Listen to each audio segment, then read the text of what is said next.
Olá, vamos pensar numa coisa. E se existisse um código que fosse impossível de quebrar? E eu não estou falando de algo muito difícil, não. Estou falando de algo que as próprias leis da física garantem que é 100% seguro. Parece coisa de ficção científica, né? Mas olha, é real. E é hoje que a gente vai mergulhar de cabeça para entender como funciona essa tal de criptografia quântica. Essa pergunta, na verdade, é o que move a segurança digital há décadas, né? Como é que a gente consegue conversar com a certeza, mas certeza absoluta, de que não tem ninguém bisbilhotando? E a resposta, o que é mais fascinante, não veio de um novo truque matemático. Veio de um lugar muito mais fundamental, o mundo estranho e incrível da física quântica. Então, para a gente entender essa sacada quântica, primeiro a gente precisa dar uma olhada no único método que já existia e que era comprovadamente inquebrável, o tal do one-time pad. A ideia é genial. Usa-se uma chave completamente aleatória que embaralha a mensagem. O problema? É o calcanhar de Aquiles do sistema. Como é que se entrega essa chave secreta de forma segura? Pensa bem, se alguém intercepta a chave no caminho, já era. Todo o sistema vai por água abaixo. É exatamente aí, nesse problema de entrega, que a física quântica entra em cena para resolver a parada.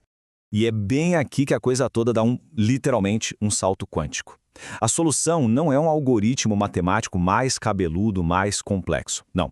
É uma virada de chave completa na nossa forma de pensar. Em vez de confiar na matemática, a gente vai usar as regras mais básicas do universo, as leis da física mesmo, para construir a nossa segurança. E quem é o nosso mensageiro especial que vai fazer toda essa mágica acontecer? Bom, conheçam o fóton, uma única, solitária partícula de luz. É ele, o fóton, que vai ser o tijolinho essencial com o qual a gente vai construir a nossa chave secreta. Olha, a ciência por trás de tudo isso pode parecer super complexa, mas a ideia central, o conceito, é até que bem simples. Vamos imaginar que tudo isso é um jogo. Um jogo bem diferente, claro, onde as peças são partículas de luz. E as regras? Bom, as regras vêm direto da física quântica. Ok, nesse nosso jogo, os fótons podem ter orientações diferentes. Para facilitar nossa vida, vamos pensar em 4 tipos: horizontal, vertical e 2 diagonais. Esse é o nosso alfabeto quântico. São esses símbolos que vão formar a nossa chave secreta. Certo, mas como a gente lê esses símbolos? A gente usa uma ferramenta chamada filtro polarizador. Para ficar mais fácil de entender, é como se a gente tivesse 2 tipos de óculos especiais. Um, que vamos chamar de filtro mais, só enxerga bem o que está na horizontal e na vertical. O outro, o filtro X, só consegue ver direito o que está nas diagonais. E agora atenção, porque essa aqui é a regra de ouro do nosso jogo. Se o filtro certo for usado para o fóton certo, a leitura é perfeita, sem erro. Mas, se o filtro errado for usado, por exemplo, tentar ler um fóton diagonal com o filtro mais, aí a coisa vira um palpite, uma aposta. 50% de chance de acertar, 50% de errar. E acredite, é justamente essa incerteza que vira a nossa arma mais poderosa. O ponto-chave de tudo isso é uma das coisas mais malucas da física quântica. O simples ato de medir, de observar alguma coisa, altera essa coisa. É o famoso princípio da incerteza de Heisenberg. O que isso significa pra gente?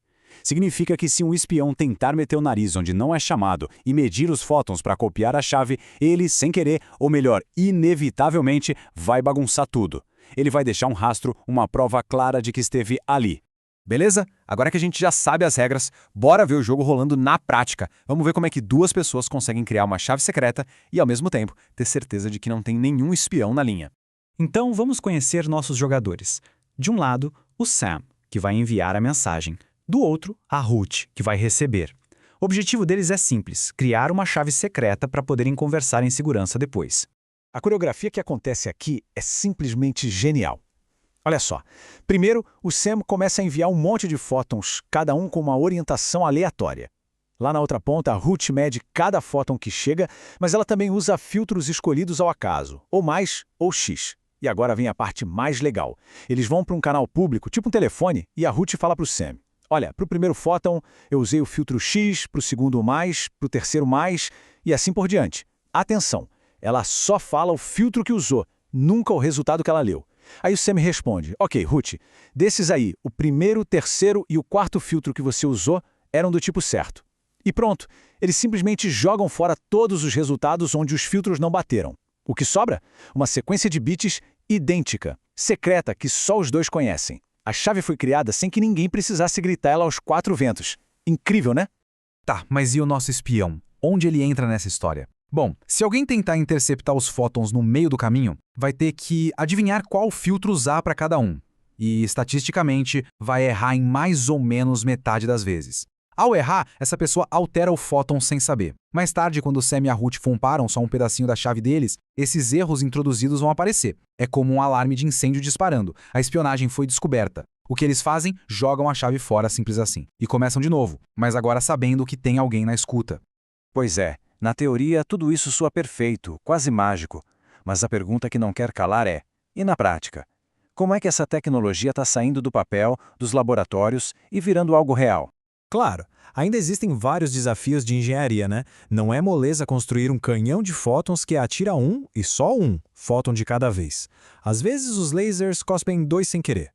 Os aparelhos que recebem os fótons também podem falhar. Mas olha, o progresso tem sido impressionante. As equipes de pesquisa pelo mundo estão matando esses problemas no peito, um por um.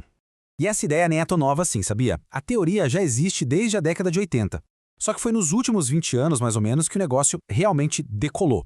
O que era só conceito no papel virou protótipo de verdade, quebrando recordes de distância e velocidade um atrás do outro. E os resultados, hoje, já são de cair o queixo.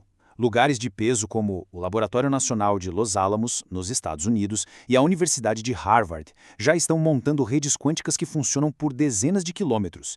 Isso tanto por fibra ótica quanto pelo ar livre. A tecnologia está amadurecendo e rápido. A expectativa é que muito em breve a gente já tenha uma comunicação quântica confiável funcionando em distâncias de 50 quilômetros, ou até mais. E o que isso significa? Significa que dá para criar redes super seguras cobrindo uma cidade inteira, uma metrópole, protegida não por um programa de computador, mas pelas leis mais fundamentais da natureza. E tudo isso nos traz uma reflexão final, né? A criptografia quântica muda o jogo. É uma transformação fundamental na nossa ideia de segurança, de sigilo. No mundo onde parece que tudo está cada vez mais exposto, mais vulnerável, o que significa ter um jeito de se proteger que é, por definição, inviolável? O futuro da privacidade? Quem sabe? Pode estar sendo escrito agora mesmo, com as palavras da física quântica.